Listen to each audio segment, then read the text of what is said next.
JP, ano na ang latest sa sitwasyon dyan sa Marikina? Ella, sa ngayon nga, yung mga residente na nag-evacuate kahapon, na nagpunta sa mga evacuation center, ayan, nagsisiuwian na o nagbabalikan na dun sa kanilang mga tahanan. Kagaya na lang dito sa kinatatayuan natin ngayon sa Barangay Tumana, kung saan isa ito dun sa mga barangay sa Marikina na nalubog sa baha kahapon. Itong nasa aking likuran, yan yung mga residente na nagbabalikan na dun sa kanilang mga tahanan para maglinis ng kanilang mga bahay. Batay sa ulat ng Marikina City Disaster Risk Reduction and Management Office, umabot sa halos 30,000 ang mga naging evacuee kahapon. Halos kahalintulad na rin ito ng bilang ng mga evacuee noong nanalasa ang bagyong Ulysses noong 2020. Yung mga residenteng hindi na nakapasok sa mga classroom sa evacuation center sa H. Bautista Elementary School kahapon ay pinadalhan ng LGU ng mga modular tent.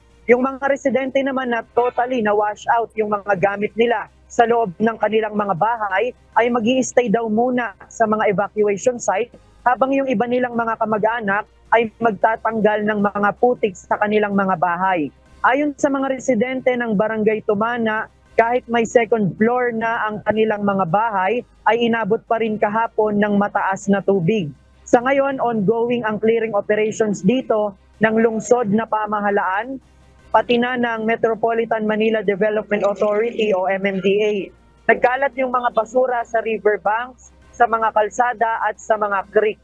Yung ibang mga residente na may mga appliances na nasira, ibebenta na lang nila sa junk shop. Ayon sa CDRRMO, wala namang napaulat na casualty o nawawala sa kasagsagan ng malakas na ulan kahapon.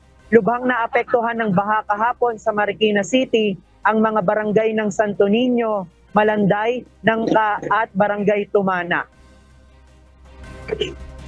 At Ella, kaninang bandang alas 11 ng umaga, nasa 15.2 meters na lang yung level ng tubig sa Marikina River. Mula yan doon sa 20.7 na pinakamataas na naitala kahapon. At sa ngayon patuloy na bumababa na yung tubig sa Marikina River. At dito sa may area nga ng Tumana, nagbabalikan na yung mga residente.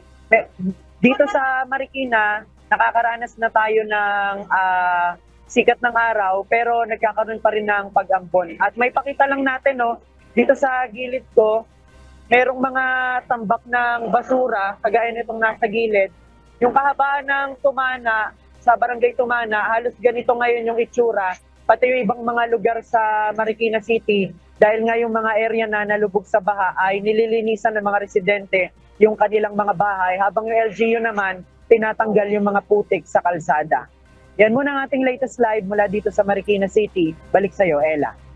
JP, kumusta naman ang linya ng komunikasyon at supply ng tubig dahil kailangan nila ng tubig para panlinis doon sa mga nabaha?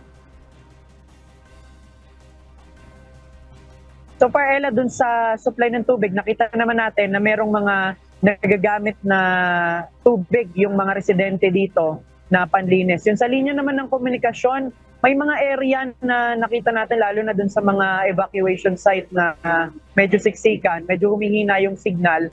Pero so far hindi naman nawawala. Meron lang area na mahina pero nakaka-connect pa rin naman. Pero may area din dito sa Marikina na malakas pa rin naman yung linya ng komunikasyon kahit anong network yung gamit na dito sa Marikina City. Ella? Alright, maraming salamat, JP Nunez.